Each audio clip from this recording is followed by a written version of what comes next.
Did you want to do a level check? Level.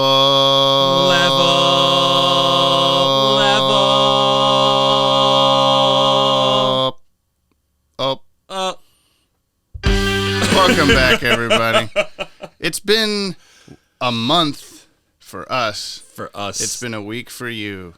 Wow, this time thing is really weird. We said that by this podcast episode, we would know the name of the podcast. Actually, that's a lie. We said by episode 2 of the podcast, that's we would also a lie. Why? What? We said by the end of episode 1, we'd have a title for the podcast. That wasn't true. It's been a lie this whole time. Get used to that again. Are you talking to me or are you talking to listener? Yes. Oh. What do we have a name for the podcast, Brian? James, we have a name for the podcast. Is it my favorite suggestion of all? So we had a social media outreach. Hey, give us ideas for the name of the podcast, and we had quite a few interesting responses. Some weren't terrible, but they just weren't quite fitting what we were thinking, kind of a deal. I would say there were very few that were actually like. There were some that were just really bad. You're trying to not, I'm trying not to insult anybody. So it wasn't that they were like terrible podcast names necessarily in general. Just kind of like they weren't sparking any sort of like, that's the perfect one. I did really like. I assume this was a tongue-in-cheek suggestion from Doodle D. Was my favorite. James and friends try to turn friend Brian into a DC Animated Universe fan, or DCAU for short, while they think of a better acronym for the title, because the acronym is as long as the title and something unlimited and something beyond. So that's what we're calling it. Welcome back to James and Friends Try to Turn Friend Brian into a DC Animated Universe fan, or DCAU for short, while they think of a better acronym for the title, because the acronym is as long as the title and something unlimited and something beyond. I'm James. And I'm Brian. And we are James and Friends Try to Turn Friend Brian. I'm sorry, Doodle. We're not calling it that, but it was a good. It was my favorite. Yeah, turn the music down a little bit. Music was a wee bit loud there. There were some good ones. The one that I keep, the one I was trying to convince James for was the whole. I can never remember the wording on it. Like I get. Oh, Brian. Was it Batman? Brian meet Batman. Yeah, something like that. I also liked Binging with Brian, even though it was the Babish knockoff. I understand, but yeah. It was good. So let's say by the end of this episode, I'll reveal the true name of the podcast. You know what it is. It's been on the episode 1. I'm like, what? You've been staring at it for the past 6. This is the 6th time you've seen it.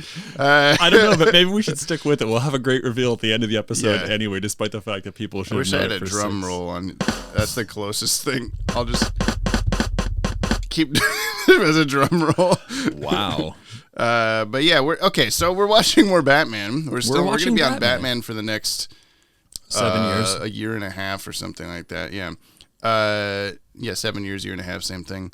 I'm a part of What this. is this show, Brian? What is it about? This is the show where we watch through the entire DC Animated Universe from start to finish. Yes. In the controversial Airdate order. That's to experience the shows the way human beings experience them in the far-off days of the 1990s. Those days weren't real. They happened in our brains. No, it was all. Do you know about Last Thursdayism? The 1990s were when we were on train tracks and. Wait, we haven't watched the episode yet. This isn't edited in because I forgot to say it. Do you know about Last Thursdayism? No. Okay, so this is going to be like relatively relevant. Okay. Good. Because it's Last Thursdayism, is that right? Yeah, it's the idea that like the entire world was created last Thursday, and like all of our memories and everything was created last Thursday, and it's kind of got like that's only a couple of days ago. I know. So the 90s didn't actually happen. It's just like us and our memories were created last Thursday. So there you go. The 90s weren't real. We're going to be watching It's Never Too Late today. That was the title. That it's been long enough now that you have to like, oh yeah, what did I guess that this was about? I'm pretty sure that you guessed this was some kind of Batman origin. It's never too late to save your parents, I think was. And then you went, oh, but it is too late for Batman because his parents are dead. Yeah. Yeah. Is that still, are you holding true to this prediction? If I said it, then I have to. Mm-hmm. So yes. This aired Thursday, September 10th, 1992, 4:30 p.m. Fox Kids. This was the 11th episode produced, but the 6th episode to air. They're drunk. Yeah. The story is by Tom Ruger with teleplay by Garen Wolfe. These are names you know. Teleplay. What is a teleplay? Like the screenplay. Oh. I think it's just more of like it has cues for commercial breaks. It has things that only apply to a tele, you know? No. And then directed by Boyd Kirkland. He's famous for the Kirkland brand of products you find at Costco. Not really. This episode is not sponsored by Costco, but it should be. And music by Lolita Ritmanis. Now, I should mention the last couple of the last 5 episodes. We're getting. I'm looking at the recorder as if I'm talking. Now I'm talking to the audience. The listener. Oh, sorry. Yeah, the one. Hey, we didn't check in with the listener today. No, how you doing? Hey, listener. What are you? That's for you. That's for you, listener. You're doing great. Proud of you. We love you. Is that still too high? Is that still too loud? A little bit. Okay, well done. There's like a bold mark here. I'll keep it on that one. So yeah, the first few Batman episodes, you were very into the animation and the music, and so I made sure to write down the composer and animation studio per episode now, so that we have kind of a running comparison. Also, I should say I was actually wrong about the Cowboy Bebop production company, like which one it was. You're fired. Yeah, I know. And it was actually the company Sunrise is the Cowboy Bebop company. I thought it was the whatchamacallit, Tokyo Movie Shinsha or whatever. Like we looked that one up and Cowboy Bebop's not on this list or whatever. I think I confused them because the one that does Cowboy Bebop, the only episode that we've watched so far that was done by the Cowboy Bebop company, Sunrise, is The Cat in the Claw Part 1, which I think was arguably the worst animation of all 5 episodes we watched. So it did not cue me into, like, that's the one. That's the Cowboy Bebop people. They were rebelling. Yeah. They're like, we don't want to do this Batman Catwoman. Stuff. This is one cohesive storyline. Poorly animated. Oh, my God. But yeah, so Cat in the Claw Part 1 was Sunrise. On Leather Wings was Spectrum Animation Studio, who also did Heart of Ice. Oh. Feet of Clay Part 1 is ACOM Production Company, which we will come to find is the worst of all of these, which I think I made that comment last time that, Feet of Clay Part 2 was animated so much better than Part 1. Yeah. And I'm recognizing ACOM as the company that I think I mentioned before, like a sign that says like Joker Mobile, but it says like Joker Nasile or something. Like it's right. They didn't. That's just a translation thing. That's not a good example of why it's bad, but I'm pretty sure that's the one that after like 5 episodes of using them, Bruce Timm and co were like, well, thank you for your services. We will no longer be using they're going you. down in history as the bad animation company. Yeah, That's sad. You guys, you can do better. ACOM, if you're listening, you're not. But yeah, so this episode that we're about to watch, the origin story for Batman. Sure, It's Never Too Late is animated by Spectrum, which is the On Leather Wings Heart of Ice. Okay, so should we get some good artwork? We got Lolita doing the music. Yeah, Gothic Lolita is doing the music here. Do you understand this reference? Okay. Are you? What language are you speaking right now? God, it's just a go-to. I'm sorry. I'm not. We're like 8 minutes in. Yeah, we should get to watching this show. Shirley Walker is the composer of the theme song, or like the arranger of the theme song, composer of most of the stuff that you would know from this show. But she had a bunch of understudies, including Heart of Ice was written by Todd Hayen, one I've not heard of. Feet of Clay Part 1 was Jeff Atmajian and Carl Johnson, two people I've also never heard of. And Cat in the Claw Part 1, Harvey Cohen, Wayne Koster, and Shirley Walker. And then Shirley Walker has done the rest of them so far. I think I thought that Shirley Walker was doing all of these episodes up until she started kind of like delegating to other people, but I guess not. I guess it's just been kind of a mix this whole time. Well, all of this interesting information here so far. We're going to watch the episode, and then we'll come back, and we'll talk about it, and whether or not your prediction was bad. Of course it won't be. The media's going to nail us on this one. What are you looking at? Your hair. It looked better on TV. Definitely arson, Commissioner Gordon. A bomb. Darn shame. They made the best cannolis.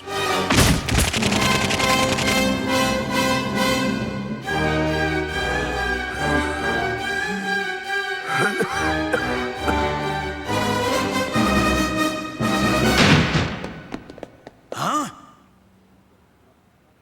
You blew it, you jerks! You piece of shit. It'll take me a minute to get to this thing. That was I think I just pressed it once. Could that possibly happen? Like, I don't know how I did that. But I didn't do that. I just pressed. Yeah. It was just such a fast thing. I'm not ready. Oh. I hit record though. Sorry to jump the gun there a little bit. Whoa. Are you guys ready to have the name of the podcast revealed? Jump on the Bat-Wagon. That is not the name. What? That's not the name of it. What is it? You said it wrong. No, I didn't. Pretty sure you said band. I said bat. You did not. I said bat. Listener. I said bat. He said band, didn't he? I said bat. I promise. That's what we're going with right now anyway. We're not like 100% convinced, but I think we like it. You see, when I explained it to you, I told you it's genius for 3 reasons. Reason one. Jump on the bandwagon, like you're joining. I'm thing. joining. Everybody else is doing the thing. Everyone You gotta get on board. Two. Bat. Because Batman. I got that bit. And or Batgirl is in every one of these shows we're gonna watch. Okay. Really? Yeah. Oh. And okay. 3, because this is funny, zany, silly thing, just like us. Give me the red one. Thank you. What'd you think of It's Never Too Late? It reminded me a lot of my childhood growing up in the Catholic Church. When I got my foot stuck in a train track and my brother died, or my brother got his leg blown off by a train. So that was I gotta restrain some things for later on when we're doing our score, but like what? This was just there was a lot. This episode left a lot to be desired for me. Okay. Yeah. It just seemed like a pro-Catholicism. Like the whole thing was just like an ad for like, come back to the Catholic Church, and I'm sitting there going, nah. See, I didn't get that vibe from it. I got like, you didn't grow up in the Catholic Church. Okay, but I mean, I didn't get any hints of like, because at the start when Batman goes to who you find out by the end is Arnold Stromwell's brother, who's like the priest. Was he actually his brother? Yeah. Oh, I thought it was. Yeah. He's Michael. That's the big reveal. Oh God, can we just like, the big reveal is that he didn't die. The whole time we're like, oh, this guy got PTSD because his like friend died on the railroad tracks, and like, no, he got a wooden leg. Yeah. I guess I'm gonna go and start a drug empire because I lost my brother's leg. For some reason, I thought that. See, this episode is very not memorable to me. The train sequence is something I remember. The like flashback that he keeps having. You remember that line? Yeah. The something jerks line. Yeah. You blew it, you jerks. Yeah. I don't know why it sticks with me, but yeah. So, but I don't remember like the whole first half of the episode, all the diner scenes, Batman like pretending to be a drunken hobo man, all that stuff. Like I have no memory of that. but so when like I knew that the father guy was gonna be his brother. So whenever you're like, oh, why is Batman so into? Since when is he churchy or whatever? And I was just thinking like, you'll see. But then you still felt that way by the end that it was churchy. Yeah. And a little inconsequential. We need to do an episode recap, right? Yeah. Well, so let me. Yeah. Oh, okay. How does this work? I think you described the episode. It's been a while, folks. It's been a while, listener. You tell me what happened in the episode, and then we'll compare it to the official TV guide synopsis, which is very nicely short this time. Okay. It's not an entire. This episode was Batman Goes to Church. Is that our fake title here? It's either that or the one that we kept saying, dear listener. It's never too late. It's never too late. Just like anytime anybody did anything, we're like, it's never too late. It seemed like a line cannolis. that would be said at some point. It seemed like a line that would be said at every point. It's never too late to turn. Like Batman would be like to turn your life around, blah blah. But it never happened. And so we kept saying like, it's never too late to hide under a train. It's never too late to knock two guys' heads together and stuff like that. Never too late to kick that man in the chest. Yep. Okay, so Never too late to blow it, you jerks. It's never too late, you jerks. That's what he said there. That's what he should have said. All right, so quick episode synopsis. I feel like I can do this one pretty punctuatedly. Yes. Batman goes to church. Mm-hmm. And there's these two crime families, and they're like... What are the names of the crime families? The Stromwells and the McCoys. Yeah, the Rupert Thorne is the name. Thorne. What threw me off watching this, I think I never saw this episode on TV. I only saw it whenever the DVDs came out. Like it was just one that never got rerun. Like it wasn't. With good reason. Not very exciting or whatever. It's not like a yay Batman's on. It's the old guys and their train PTSD. Yeah. But the Commissioner Gordon, I think, makes a comment about like oh, what we got here is like a classic case of like old, like rundown mob boss versus the new young blood. I'm like, which one is supposed to be the younger guy? Like, I guess Rupert Thorne is, but he has white hair compared to old man Arnold Stromwell's black hair. So I was just, I never like clicked into that of like, okay, I guess Rupert Thorne's supposed to be only 70 or something, you know. I don't understand what the difference is, but yeah. So the Thorne Empire and the Stromwell Empire. So they're like they're battling, doing the stereotypical mobs in Gotham kind of style, and Stromwell like loses his son. He's blaming the other guy, the Thorns. The Thorns then like blow him up, but Batman saves the day, and some random dude in the crowd has a great little monologue. Just a quick aside about seeing the guy that has like more teeth than everybody else. Yeah, and he's like, "There's a Batman saved somebody on the buildings." Yeah, extra. Except a little less like continental than that. That was a man. He was on the rooftops. It's not too far off. He was very like. I suppose this whole episode was strangely as if Batman was like a Phantom of the Night, like nobody knows. Which is, I guess, like fine. There's nothing wrong with that, but like. Just the fact that we're watching these so like weirdly out of order. Sometimes Batman is like this mysterious. Does he even exist? The police want to take him in and da da da. And other times he's like, I'm working with Commissioner Gordon by the Yappy Foods alleyway. Right. But anyway. Right. Okay, where are we in synopsis? Yeah. So then like basically it's like these two feuding families in the crime world. One dude he makes a lot of drugs.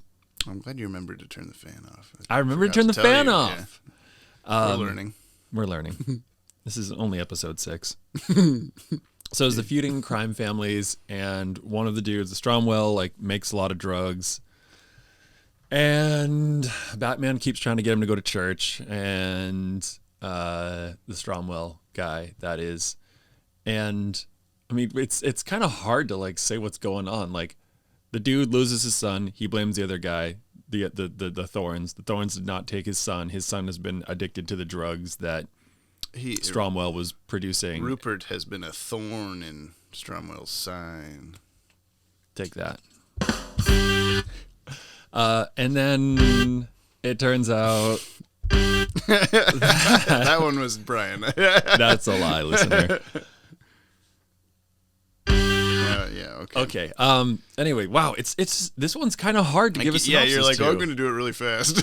Yeah. So there's drugs. It's his fault. There's PTSD on the railroad tracks, and I don't know. And at the end, he like has a come to God moment with his like brother. I mean, you're right that like, why is he so affected by my brother lost? Really I mean, I don't guess know. he just blames himself for his brother getting hurt. He's big into his family not being hurt, I guess. Which is fair, but like, why? I'm just gonna come out and say that the writing on this one is terrible and inconsequential. Sorry, Tom Ruger and Garen Wolf. Tom, you guys, you phoned this in. Like, it was just very like. I think that under the surface, there's kind of a cool idea. Like, I think if you had found out, if by the end you find out, like, okay, the little kid in the flashback and the priest are the same person, but Arnold Stromwell thought that his brother died or something, and that's why he's so affected. That's why he blames himself. All this, and then to have Michael be like, "It's okay, I'm here to." What? You're alive? What the hell? Yeah, it's Instead, like I've been he's hiding just in like, the church. Oh, Michael, what the fuck are you doing here, you piece of shit? Yeah, I thought you got your leg taken off. You know, like there's no like, I don't know, consequence to anything. So it's a weird thing to say, but I feel like there could be better quality of writing and also higher quantity. Because it was like there'd be like 10 seconds of silence, and a guy would be like, "They're back here," and there'd be another like 10 seconds of silence, and Batman would come in and be like, "Oh, you're here," and it was like, don't point the gun at me. Yeah, think of your family. It was just really weird, like disjointed. And what did Batman have to gain by becoming involved with this gang war and whatever? I think he was just there to make sure that they didn't kill each other. What? I feel like I'm hearing your stomach go like, oh, it's me. It's you. Oh God. Anyway, I hope that made it on the recording. Yeah. Jesus. I thought that was the drum button. I'm sorry. Oh, I was so close. You want to hear the TV guide version? God, yeah, I guess. Okay. An aging mob boss, Arnold Stromwell, is about to be rubbed out by a rival boss, Rupert Thorne. I think he means he's going to jack him off, is what that means. Batman saves Stromwell from Thorne's men and keeps the crime boss one step ahead of his enemies. In the process, Stromwell learns his drug dealings have caused his son to end up in a drug rehab center. By the end of the evening, after a reunion with his brother, a priest, and an emotion-wrenching recollection from their childhood, Stromwell turns state's evidence and vows to make amends. I like how it's so short, but still tells you everything that happens in the episode. Yeah. Which is to say that not much happens in this episode. Not much happens, man. Well, thank you, TV Guide. You do better. I think the thing I'm really starting to learn from this podcast is that I'm terrible with synopses. Yeah, I should just stop making you do it. I like to hear what you like either remember or think happened, since we just watched it like 5 seconds ago. And then there was a pony that came tumbling over the rainbow Brian, bridge. Take your medicine. Okay. That was the other thing. I can see bats. Not that one. Cast: Kevin Conroy, Batman. Attaboy. Robert Costanzo as Bullock. Get up on the Hydra's back. That's what I'm going to say every time. Bob Hastings as Gordon. I started looking up like other things that either the listener or you might know or be interested in knowing about, like things that the other voice actors in the episode have been in or played. There's a character named Chick. I don't know who that's supposed to be. Okay. Who are the women in the episode? It's not going to be his wife in the rehab center because she's credited later. Okay. Is there perhaps no? It must be one of his like goons or something. Because Townsend Coleman is the name of the person that voices Chick. Okay. This person also played the Tick in the 90s, Oh! the Tick animated series.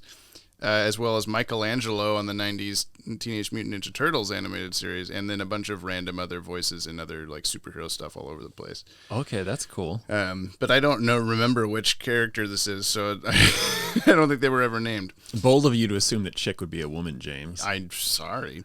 Even though I'm looking right at a list of other men that they've played. Paul Dooley as Father Michael. If I don't say any other things that they've played, it's because there was nothing of note or interesting. So Okay. Sorry, Paul Dooley. Jeff Doucette as Gabe. I assume, again, another mob person. Linda Gary as Constance Blaine. I think that was the woman in the start on the news report, but I don't remember what her significance was. She also played Aunt May in the Spider-Man 90s animated series. Sweet. And Grandma Longneck in Land Before Time 2, 3, and 4. Oh, wow. So, all the best old lady roles. Long neck. I don't know. You said that, and like my brain went to Land Before Time, but I was also just secretly hoping that was going to be a character in the Batman franchise. Grandma Longneck. That's like a super villain. Yeah. I can long my neck as long as Paul Dooley as I said this already. I'm sorry. Catherine Helmond as Connie Stromwell. It's pronounced Hepburn. It's pronounced Peter Jason as Mason. Do you think that's on purpose? I don't know. I'm hoping the Tick and Chick thing was on purpose. Young Arnie is voiced by Alan Roberts. Arnie and his junk. Whose most notable thing is Kit Cloudkicker on Tailspin. This is the kid on Tailspin, the little boy bear boy. That's going back to my childhood. Old Stromwell, I guess. Eugene Roach, Rock Roche. Thorne is John Vernon, who is a pretty famous actor. You probably see. He is Dean Vernon Warner in Animal House. Awesome. Or Wormer? I don't know. He also voiced General Ross on the Incredible Hulk 90s animated series. And Josh Wiener as Michael, the little Michael, I guess. Who apparently, so I didn't recognize this name at first, Josh Wiener. And I think it's for good reason, because he changed it to Josh Keaton, because who would like the last name Wiener? Josh Wiener would. And Josh Keaton, I do know, but he plays the younger Hercules on the animated Hercules movie, Disney movie. He's also Spider-Man in Spectacular Spider-Man, the 2000s animated series. And he's Hal Jordan, Green Lantern, on Green Lantern, the animated series. So he's a pretty notable voice actor nowadays. But I was just like, who the fuck is Josh Wiener? Oh. Do you think his memoir is just going to be called From Wiener to Keaton? That sounds like a Batman, like Michael Keaton kind of deal. But yeah. Cool. That's all the voice cast.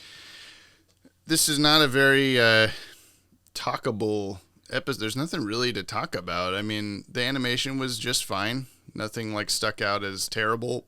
Amazing. I had some issues with the lighting and the shadows. Yeah, you were complaining about the children in the start of the episode. Like, where are their shadows? It's like the first shot of the episode. What's going on? They were like running in and out of this like dappled light, and the dappled light wasn't affecting them at all. And I was like, okay, just. And then there was like the disconnected headlights, which just looked like a car was chasing like a UFO. Which I said something about like, oh, you wouldn't see the beam, but like Gotham City's pretty foggy. I think you would probably see the beam. I mean, I think it's just one of those accepted animation things that you like connect a flashlight has a beam. You get that cone. But anyway, I digress. I'm nitpicking.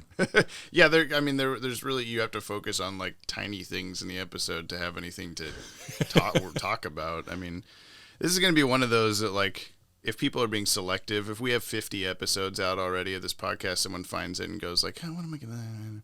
Well, I'm skipping It's Never Too Late for sure. Like, yeah, I would say this is pretty skippable. Yeah, it's not one that I ever purposely watch. The only like interesting like bit of like future trivia or whatever is that Father Michael character comes back in a very brief cameo in one of the movies that we'll eventually watch years from now. Okay, cool. But he's not like, he doesn't even do anything in the movie, so it's just like Oh yeah, that guy. Whenever I watch this episode, you see like a peg I leg? almost know him more from the movie cameo than this episode because I've only seen this episode probably like 4 times, including today. Wow. And yet, you blew it, you jerks. Okay, the only trivia that I have for this is a quote from the director. He said, I like shows that get into human dilemmas where you see into characters' minds. This is one of my favorite shows. This is one of the favorite episodes that he directed, I guess. Okay. Another reason I like this so much is that Batman is not driving around playing catch-up. He knows what's going on and is behind the scenes manipulating the situation to serve his ends. To me, this is the epitome of how Batman should be portrayed. Wow. I guess I mildly agree with that in terms of, like, there have been some episodes we've watched where Batman's just, what does the bat sound mean? Like, he's spending the whole episode trying to figure the thing out. In this one, he's like, yeah, I've been keeping tabs on the mob for some time. Like, first scene or whatever, he's playing that fake drunk man.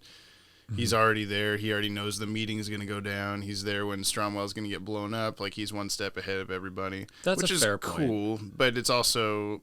He barely had anything to do in if Batman wasn't in this episode, it might have played out exactly the same way, other than maybe Stromwell actually exploding in the double explosion building. In the double explosion. And who would he be handing those dummy records to?